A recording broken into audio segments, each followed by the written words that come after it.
नमस्कार, मी संस्कृती आणि आपण पाहत आहात नवा मराठा। अहिल्यानगर येथील वसंत टेकडी जवळील डॉक्टर नाज पाऊल बुद्धे कॉलेज ऑफ फार्मसीचे फार्मा वार्षिक पारितोषिक वितरण समारंभ पार पडला। यावेळी डॉक्टर प्रशांत पठारे यांनी मनोगत व्यक्त केला आहे, तर पाहूयात सविस्तर। सभ्य सुसंस्कृत आणि सर्वसमावेशक राजकारणाचा परिपाठ आपल्या शहरासाठी आपल्या जिल्ह्यासाठी साहेबांनी घालून दिला आणि आजच्या पॉलिटिशियन्सना त्यातून खूप शिकण्यासारखं आहे, खूप अवलोकन करण्यासारख्या बऱ्याचशा त्यांच्या जीवनचरित्रामधून गोष्टी आपण बघू शकतो आणि तो जो त्यांनी एक सामाजिक शैक्षणिक वारसा पुढच्या जनरेशनला दिला आणि थर्ड जनरेशन आता त्या मध्ये तुम्ही खूप छान काम करतात under the guidance of all the senior board of director आणि ते बघून हा एक वटवृक्ष होताना बघून एक नगरचा रहिवासी म्हणून मला फार छान वाटतं। आणि कुठल्याही आता शहराची डेव्हलपमेंट होते तर ती वेगवेगळ्या अंगाने होत असते की औद्योगिक,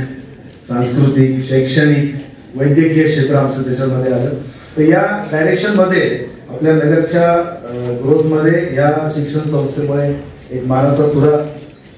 खोचला गेला आहे असं मला वाटतं आणि याची उत्तरोत्तर प्रगती होत राहावी, अजून विशाल बनावं। मला आताच कळलं की आपलं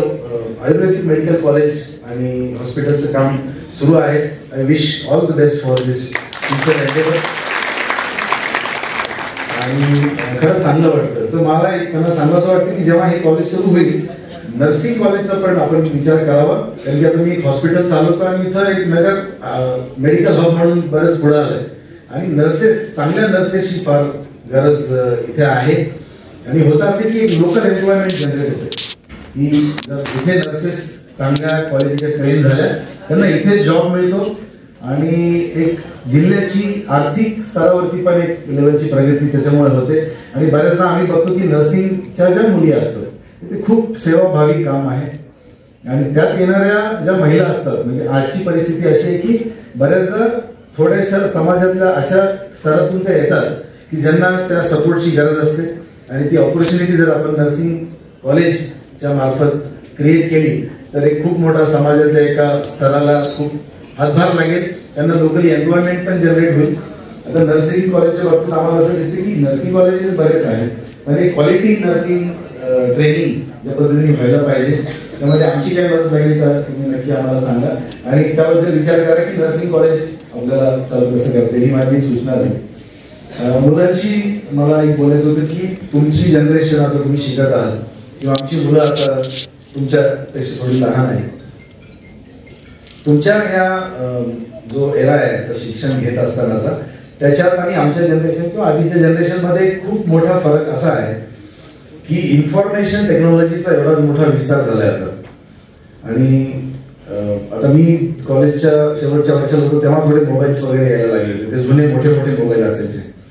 त्यानंतर मोठी क्रांती झाली की हे टच स्क्रीन स्मार्टफोन्स आले आणि ऑडिओ व्हिज्युअल तुम्ही काही पण बघू शकता त्याच्यावरती, अशी सोय निर्माण झाली।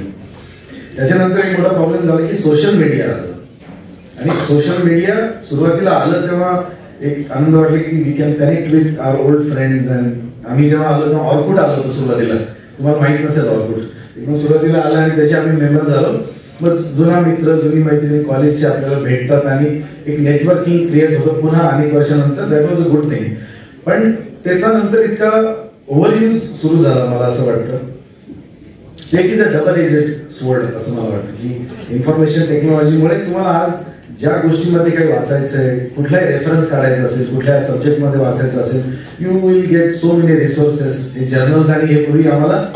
लायब्ररीज जायला लागायचे, ह्या नाही तर मग त्या लायब्ररीत शोधा आमच्या थिसिससाठी जेव्हा आम्हाला रिसर्च करायला लागायचं। आता it is on the click of a button, everybody's phone, you can access any content, any research publication throughout the world in a second, in a minute आणि तो खूप चांगली गोष्ट आहे। आता आमच्या सर्जरीज आहेत, कधी कधी एखादी सर्जरी बघायला आम्हाला खूप लांब त्या सर्जनकडे जायला लागायचं की त्याचं टेक्निक त्या सर्जरीचं कसं आहे त्याच्यावर थोडं राहून, त्याला आम्ही फेलोशिप म्हणतो, राहून ते शिकायचं, मग घेऊन आपण ते सुरू करायचं। आता असे अनेक प्लॅटफॉर्म्स आहेत किंवा युट्यूबवरती की तुम्ही ते बघून त्या सर्जरीज ऍक्च्युअली शिकू शकता आणि once you have got that idea की कसं असतं काय असतं तर ते बघून पण तुम्ही शिकू शकता। तर इन्फॉर्मेशन स्किल अपलिफ्टमेंट हे खूप सोपं झालंय, पण the dark side of that is की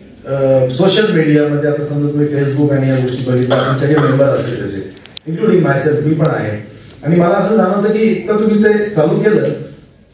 ते रील्स मागे रील्स एकदा बघायला लागले की इट इज सो ॲडिक्टिंग आणि सो एंगेजिंग की तुमचा अर्धा तास, 1 तास, 1.5 तास कसा निघून जातो कळत नाही. तुम्ही पण करता की नाही?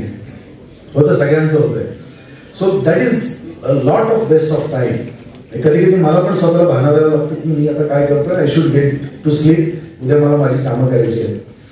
तर when something is free, you are the product असं म्हटलेलं आहे कोणीतरी, की जेव्हा काहीतरी फुकट मिळतंय त्याची आपण आपला वेळ खर्च करून किंमत अदा करत असतो. आणि आपला मूल्यवान वेळ जो एक खूप लिमिटेड रिसोर्स आहे, प्रत्येकाच्या आयुष्यामध्ये लिमिटेड टाइम आहे, किती कोणाला माहित नाही, आणि तो खूप महत्वाचा टाइम